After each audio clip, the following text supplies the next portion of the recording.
members of the military in our neighborhoods, on our streets, patrolling under authority. What authority? That's the question.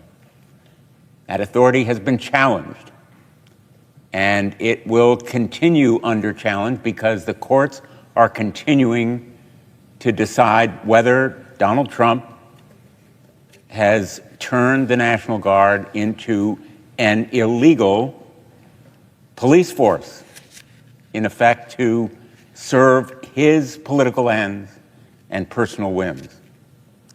But there is no question as to the facts that members of the military are in major cities, despite clear and consistent objections from governors, from mayors, from police chiefs, from community groups, from citizens across the United States, and yes, from members of the United States Senate. Today in D.C., California, Oregon, and Illinois, these National Guardsmen are not only patrolling the streets, they are aiding and supporting ICE crackdowns, again, despite challenges to their legality. Now, 3 district courts in California, Oregon, and Illinois have said it's illegal. 1 court of appeals has allowed it to go partially forward, but there remains a court order stopping it in Illinois. The litigation will go forward.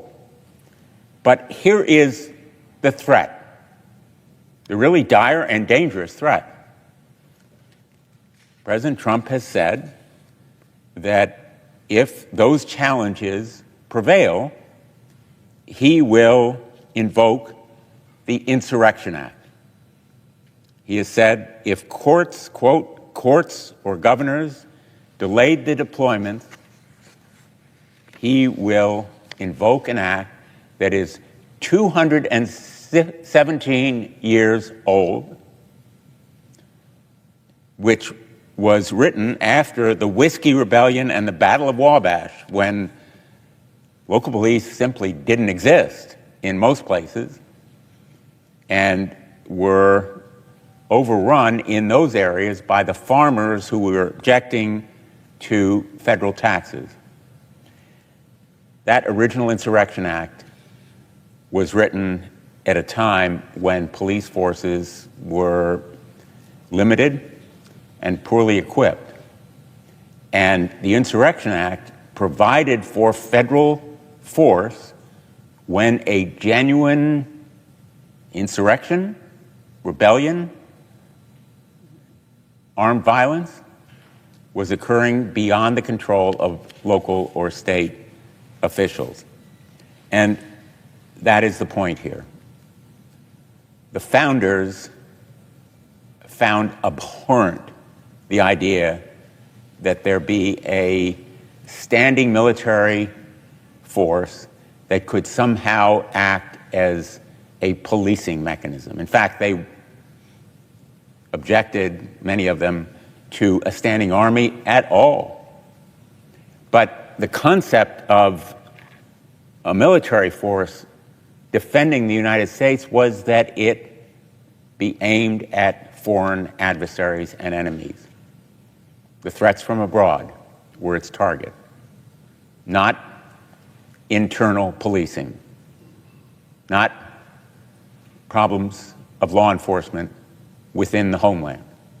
And that is precisely what President Trump is using the military now to do. A violation of the Constitution, the spirit and purpose of the Insurrection Act, and the modern day realities of law enforcement. Those realities are that police forces are the ones equipped and trained to contain the kinds of potential threats in cities or towns or states that purportedly Donald Trump wants to use the military to quell. Well, the simple fact is, on the streets in those neighborhoods, there is no threat of violence that justifies these kinds of police-state tactics. The court in Oregon specifically found that in the last weeks and couple of months, there has been no violence on any widespread scale.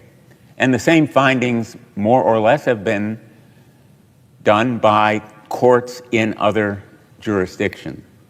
But even if there were, police forces there have state-of-the-art weapons, equipment, analysis tools, communication platforms, and training, all that is necessary to do the job of addressing the kind of threat or violence that President Trump seems to feel exists there. There was no such professional force, locally or statewide, when the 9th Congress passed the original Insurrection Act. Today, in the 119th Congress, the problems that law enforcement was designed to address simply are no longer commensurate with the dangers it is creating now. And I will note that I introduced the Insurrection Act of 2024 before the current administration took office. In fact, a Democrat was president at the time. But after the president's decision to deploy active duty Marines along with the National Guard in Los Angeles, I reintroduced this legislation with my colleagues from California and 16 other states. The danger of the president invoking the Insurrection Act is no longer hypothetical or abstract. It is real, it's happening now. The president shows no signs of stopping deployments. They're becoming more widespread, not less. The president's threat to invoke the Insurrection Act is real. It has to be taken as real.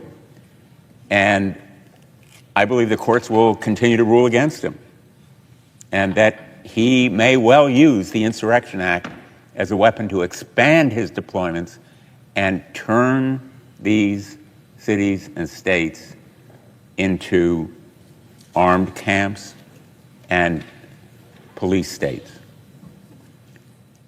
He will, in short, circumvent both Congress and the judicial system because of the current breadth and expansive powers under the Insurrection Act. When it was written, there was no danger of abuse.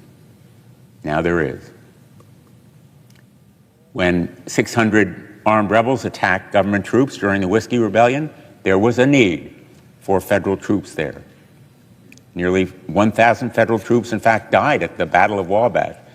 We're not seeing armed rebels organized to resist federal taxes coming against local police. We're not seeing the troops in a pitched battle with organized rebels here in DC or in Portland or Chicago. What we are seeing is members of the military going through streets in armed vehicles, enabling ICE to crack down. Now, let's be clear. This issue is unrelated to enforcement of our immigration laws.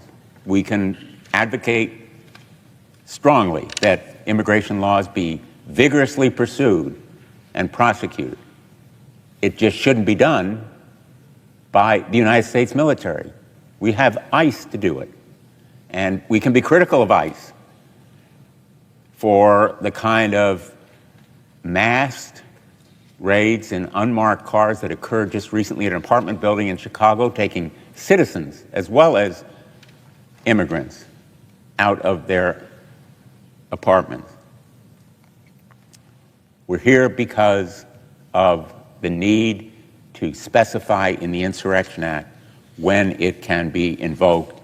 And this measure that I have reintroduced would very simply create checks and balances and limit the executive's authority to deploy troops domestically. wouldn't interfere at all or relate to his use of troops abroad, outside the boundaries and borders of the United States. It allows Congress to support the President's decision to extend a deployment through a joint resolution of approval, but it requires that he come to Congress for approval after a certain period of time. It requires the Attorney General to certify that alternatives are insufficient, and for the Joint Chiefs of Staff to detail the size, the scope, and the expected duration of deployment, and certify that the forces to be deployed can execute the mission. And it provides for judicial review. It ensures that courts can prohibit flagrant abuse, not substituting their judgment for the President's, but review whether there is a colorable basis for this kind of action. And finally, it clarifies that the original Insurrection Act does not allow the President to suspend habeas corpus and impose martial law or deputize private citizens. The President should have that power to use our military to quell a genuine rebellion, organized and armed, creating violence that cannot be contained by local and state police. It should not enable him to deploy our military willy-nilly because of his unbridled authority under the current law. I have the utmost respect for our National Guard, our Connecticut National Guard. As I say, when you call out the National Guard, you call out America. And they should not be abused to police their fellow citizens, to act as local police in missions that they are not trained or equipped to handle. I fear for the future of our National Guard and the future of our military if the President is emboldened or enabled to use them for partisan political purposes. He has already, I fear, damaged the credibility and trust in our military by deploying them in the way that he has done already. Our National Guard is there when disaster strikes. They help to clear the roads and enable people to go back to their homes. I've seen them in the wake of natural catastrophes be lifesavers, literally, for the people of Connecticut, and I'm sure for others all around America. They are vital to our defense when they are deployed abroad under the President's authority to use them abroad against our enemies, as they are now deployed from Connecticut and elsewhere all around the globe. But we need to stem the tide of executive overreach. We can protect our civil liberties, our communities, and our military by imposing these checks and balances in the Insurrection Act that I have submitted. It well serves the interests of our states, indeed our states' rights, our military, and the traditions and ethos of our great National Guard and active duty military, and it serves the American people in preserving rights and liberties that our founders were zealous to protect. And so, as if in legislative session, I ask unanimous consent that the Committee on Armed Services be discharged from further consideration of S. 2070, and the Senate proceed to its immediate consideration, that the bill be considered and read a third time and passed, and the motion to reconsider be considered made and laid upon the table. Is there an objection? Mr. President. The senator from Texas. Mr. President, reserving the right to object.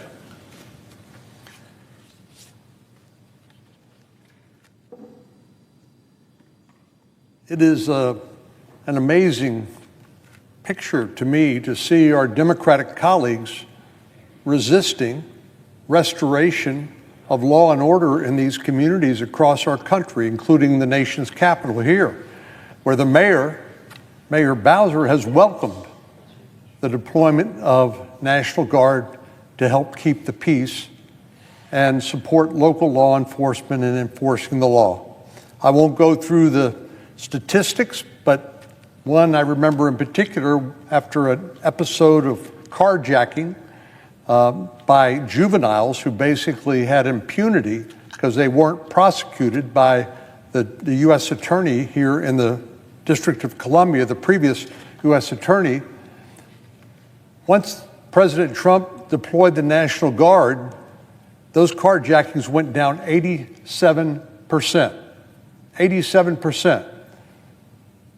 And as I drive through some of the areas of Washington, D.C., like Barracks Row over near the Marine Barracks, or Lafayette Park, I see more people out enjoying the weather and the beautiful city that we happen to be in, unconcerned for their personal safety now that President Trump has taken this important step to deploy the National Guard.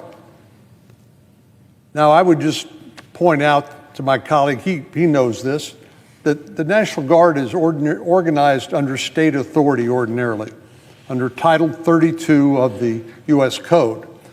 But they can be federalized under Title 10, and there's no question that President Trump, as the Commander-in-Chief, has the authority to call up the National Guard to enforce federal law and to protect federal facilities.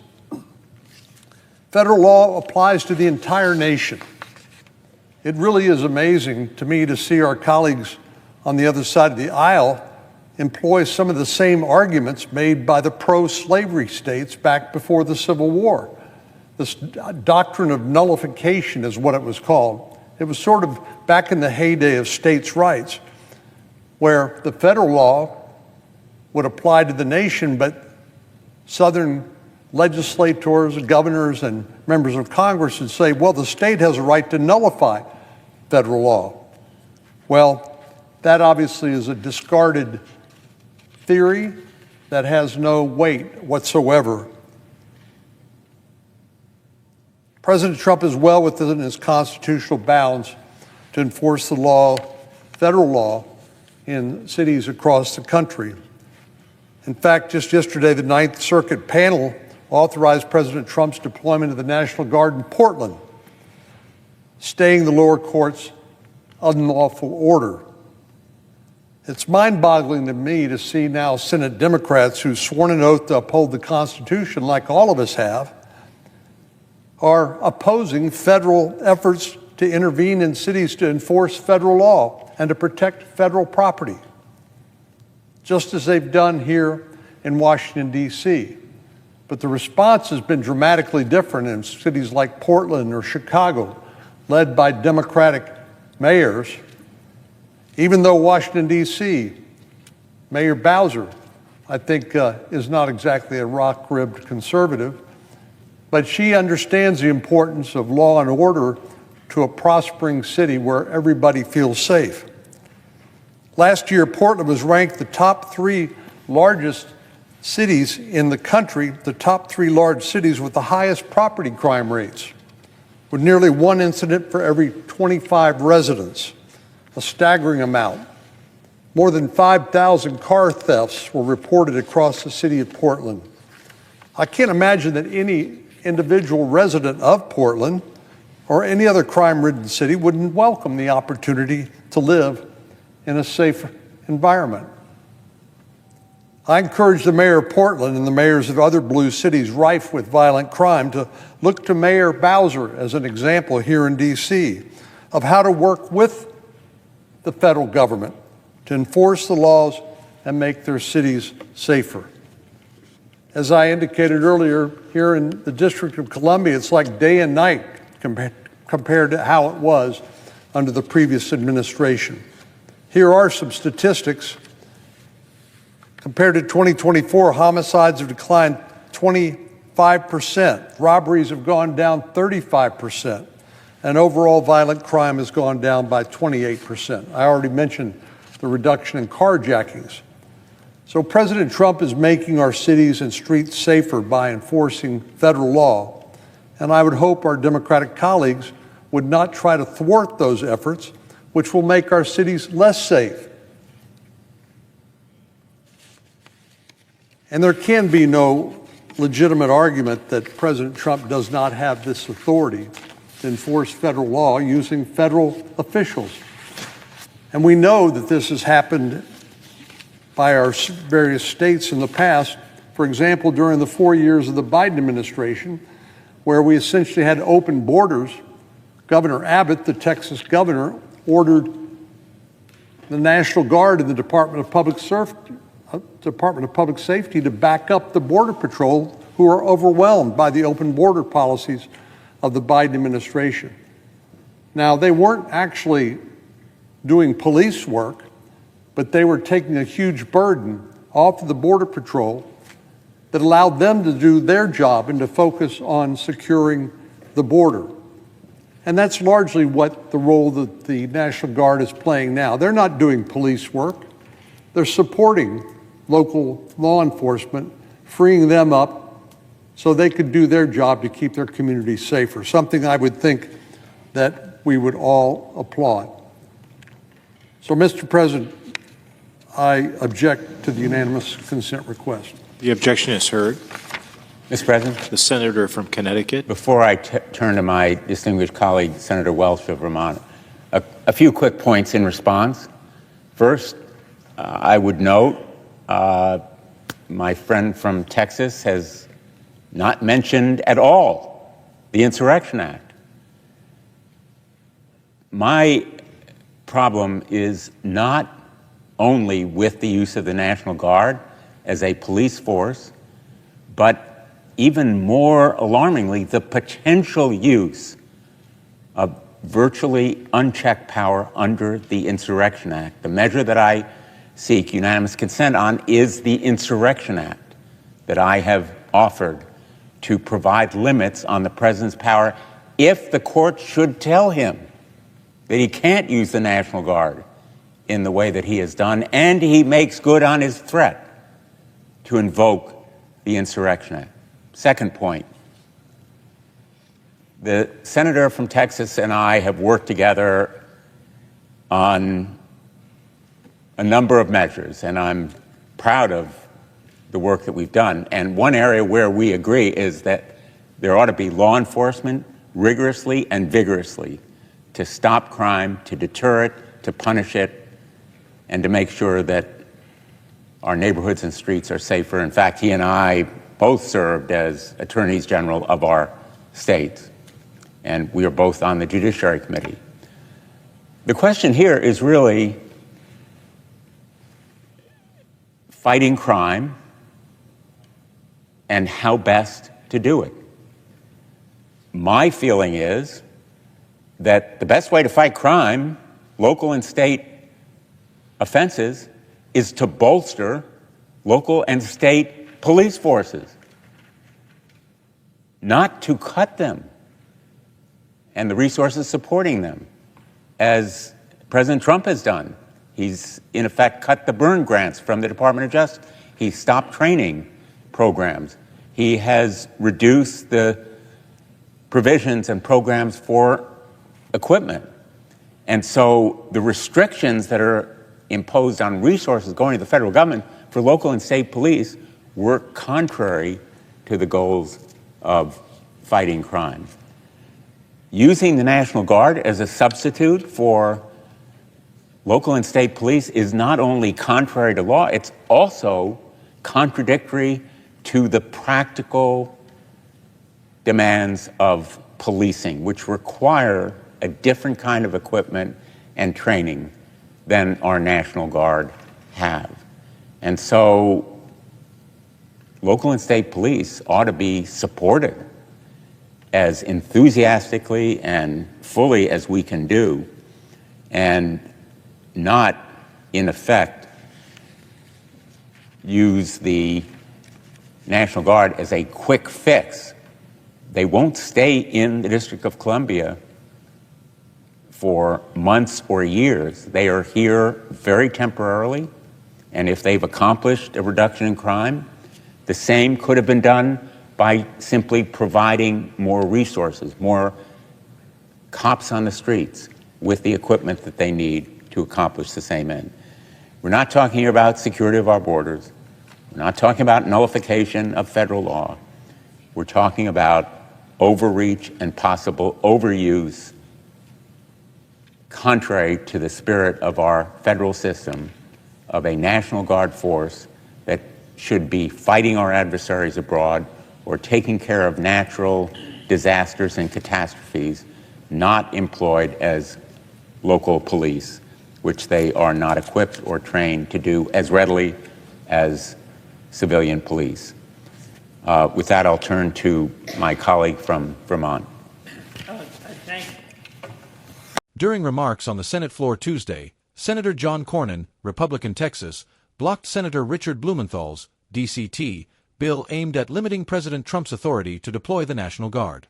Senator Blumenthal began by expressing deep concern that members of the U.S. military were patrolling American streets, something he said he never imagined witnessing, let alone describing from the Senate floor. He warned that these deployments, taking place in cities like Washington, D.C., Los Angeles, Portland, and Chicago, were being carried out under questionable legal authority. According to Blumenthal, the president had turned the National Guard into a domestic police force to serve his political interests, in defiance of state and local objections. He cited several ongoing court cases challenging the legality of these deployments, noting that district courts in California, Oregon, and Illinois had found them unlawful, even as one appellate court allowed limited continuation. Blumenthal said the greater danger lay in President Trump's threat to invoke the Insurrection Act, an 18th-century law originally intended for rare and extreme cases of rebellion when local law enforcement had collapsed. Blumenthal explained that the founders never intended the military to act as a police force within the United States. The Insurrection Act, he said, was meant to supplement local authority during genuine uprisings, not to give presidents free rein to deploy troops against civilians. In modern times, he continued, local and state police are well-trained and well-equipped to handle domestic security issues, making the president's actions both unconstitutional and unnecessary. To address what he described as executive overreach, Blumenthal reintroduced his Insurrection Act Reform Bill, S.2070. The legislation would impose clear limits on a president's power to deploy U.S. forces domestically. It would require congressional approval for extended deployments, compel the Attorney General and Joint Chiefs of Staff to certify that no alternatives exist, and allow courts to review whether such actions are justified. The measure would also make clear that the president cannot suspend habeas corpus, impose martial law, or deputize private citizens under the Insurrection Act. When Blumenthal sought unanimous consent for immediate passage, Senator Cornyn objected. Cornyn praised President Trump's decision to send the National Guard into cities, claiming it restored law and order and dramatically reduced crime rates. He pointed to statistics showing an 87% drop in carjackings and declines in homicides and robberies in Washington, D.C., following the Guard's deployment. Cornyn argued that the president was well within his constitutional authority to enforce federal law and protect federal property. Cornyn compared Democratic resistance to Trump's actions to the discredited doctrine of nullification, once invoked by pro-slavery states before the Civil War. He said that local officials, especially in cities with high crime rates like Portland, should follow Washington, D.C.'s example and work with federal authorities to ensure public safety. In response, Blumenthal clarified that his proposal was not about blocking law enforcement, but about preserving the constitutional balance of power. He said the National Guard should not replace local and state police, who are trained and funded for community protection. Instead of militarizing public safety, he urged that the federal government restore funding for police training and equipment that had been cut under Trump. Blumenthal concluded that the National Guard's role is to assist during natural disasters and defend the nation abroad, not to police American neighborhoods. Allowing the president unchecked authority to deploy troops at will, he warned, risks turning American cities into armed camps and undermining public trust in the military. Cornyn's objection prevented the bill from advancing, leaving Blumenthal's proposal to limit presidential powers under the Insurrection Act stalled in the Senate.